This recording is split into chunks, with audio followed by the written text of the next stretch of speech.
पहली बात तो आपको स्कूल में अटेंशन देनी पड़ती है। जितनी भी वॉल्यूम जो है क्वेश्चंस की आपको ज़्यादा रखनी चाहिए। प्रिंसिपल मैम ने, मैं चाहूँगा कि एक ऑप्टिमिज्म हमें डेवलप करना सिखाया है। और दूसरी बात, सबसे मेन इंपॉर्टेंट चीज़ कि उन्होंने हर चैप्टर को इन डेप्थ और रियल लाइफ सिचुएशन से कनेक्ट करना सिखाया हमें। फिर भी आपको एक शेड्यूल रखना चाहिए कि आपका माइंड फ्रेश करने के लिए जैसे फ़ोन कर सकते हैं, आप फिजिकल एक्टिविटीज़ में इंडल्ज हो सकते हैं, लेकिन उसको आप एक लिमिट में ही रखिए। उसको आप अपने ऊपर हावी ना होने दीजिए, तो वो अच्छी चीज़। इसके लिए स्कूल तो बहुत सपोर्ट कर रहा है मुझे, सारे रिसोर्सेज, टीचर्स बहुत ज़्यादा सपोर्ट कर रहे हैं, और एक करियर गाइडेंस जो होती है वो भी मुझे यहाँ पे बहुत अच्छे तरीके से मिलती है। कभी पिछली चीज़ों पे फोकस नहीं करना चाहिए, आगे की चीज़ों पे आपको हमेशा फोकस करना चाहिए, क्योंकि जो चीज़ हो गई है उसको आप बदल नहीं सकते, तो आगे की चीज़ों पे आपको फोकस करनी चाहिए। नमस्कार, पत्रिका संवाद देख रहे हैं आप और मैं हूं आपके साथ गोहित कौशिक। 10th का रिजल्ट अनाउंस होते ही बच्चों में खुशी की लहर थी।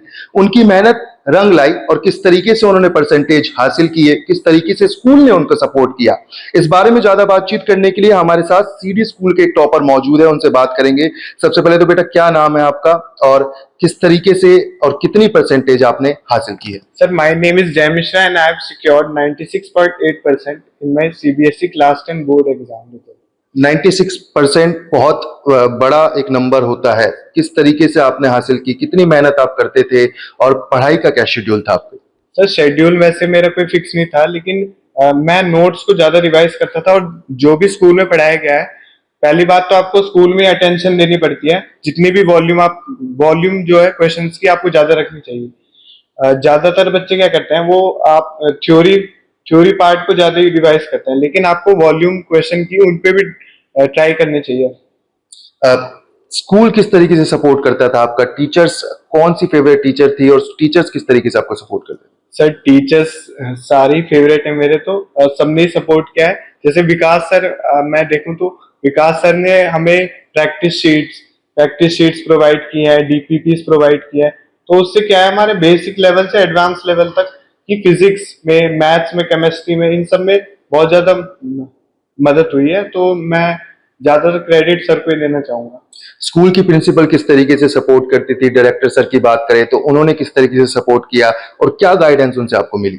प्रिंसिपल मैम ने, मैं चाहूंगा कि एक ऑप्टिमिज्म हमें डेवलप करना सिखाया है। और दूसरी बात, सबसे मेन इंपॉर्टेंट चीज, कि उन्होंने हर चैप्टर को इन डेप्थ और रियल लाइफ सिचुएशन से कनेक्ट करना सिखाया हमें, जिसकी वजह से आजकल जो सीबीएसई जो है कॉम्पिटेंसी बेस्ड क्वेश्चंस पूछ रही है, तो उसमें रियल वर्ल्ड सिनेरियोज के भी बहुत सारी चीजें आता है। तो उस वजह से आप अच्छे से उसको कनेक्ट कर सकते हो क्वेश्चंस को रियल वर्ल्ड सिनेरियो से। सबसे बड़ा टास्क होता है आज के टाइम में कि फोन से दूरी बनाएं और उसके बाद पढ़ाई पर फोकस करें। उसको आपने किस तरीके से हासिल किया? फोन से किस तरीके से दूरी बनाई और क्या पढ़ाई, किस तरीके से शेड्यूल आपने बनाया? सर, फोन तो वैसे मैं बस डाउट सॉल्विंग और क्लासेस के लिए यूज करता था, लेकिन फिर भी आपको एक शेड्यूल रखना चाहिए कि आपका माइंड फ्रेश करने के लिए जैसे फोन कर सकते हैं, आप फिजिकल एक्टिविटीज में इंडल्ज हो सकते हैं, लेकिन उसको आप एक लिमिट में ही रखिए। उसको आप अपने ऊपर हावी ना होने दीजिए, तो वो अच्छी चीज होती है। फ्यूचर में क्या प्लान है? आगे क्या बनना चाहते हैं आप और किस तरीके से अपने देश का, अपने स्कूल का नाम रोशन करें?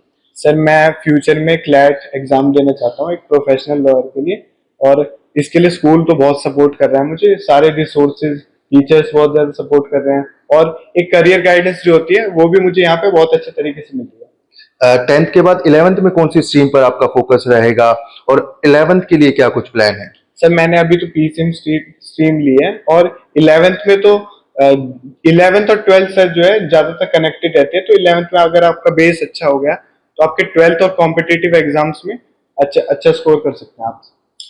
देखा जाता है जब रिजल्ट आता है तो स्कूल और पेरेंट्स में खुशी की लहर होती है। सबसे पहले आपने किसको अपना रिजल्ट बताया और कितने खुश वो हुए? सर, सबसे पहले तो मेरा एक बेस्ट फ्रेंड है, उसको मैंने रिजल्ट बताया। बाद में स्कूल से भी फोन आने लगे और लोगों के भी फोन आने लगे, और सब लोग बहुत खुश थे, मैं भी बहुत खुश था। लेकिन हाँ, मुझे लगता है कि मैं इम्प्रूव कर सकता हूँ थोड़ा, मैथ में मेरे कम आ गए, तो उस वजह से। किस सब्जेक्ट में आपने सबसे ज्यादा मार्क्स जो है हासिल किए? सर, मैंने एसएसटी में सबसे ज्यादा मार्क्स स्कोर किया, 99। एसएसटी में 99 मार्क्स है। और देखा जाता है कि कहीं ना कहीं स्कूल में भी कुछ डिस्ट्रैक्शन होती है, तो क्या सीडी स्कूल में ऐसा कुछ है या फिर सीडी स्कूल आपको हेल्प करता है और फ्यूचर के लिए किस तरीके से तैयार कर रहा है? नहीं सर, ऐसी कोई डिस्ट्रैक्शंस तो स्कूल में नहीं है, लेकिन हाँ, आप अगर आप अब आपके मन में ही है तो आप कहीं भी जाके वो कर सकते हो, लेकिन ऐसी कोई डिस्ट्रैक्शंस नहीं है स्कूल में। उन बच्चों को क्या मैसेज देंगे जो कहीं ना कहीं कम परसेंटेज जिन्होंने हासिल किया और जो निराश है?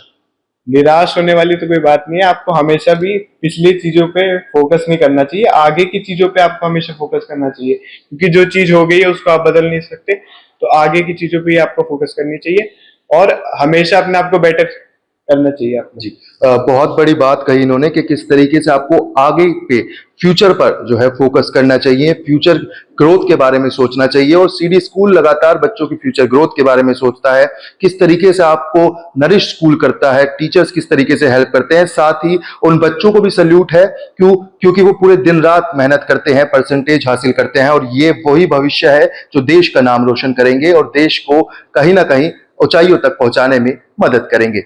ऐसी ही तमाम जानकारी और खबरों के लिए देखते रहें पत्रिका संवाद।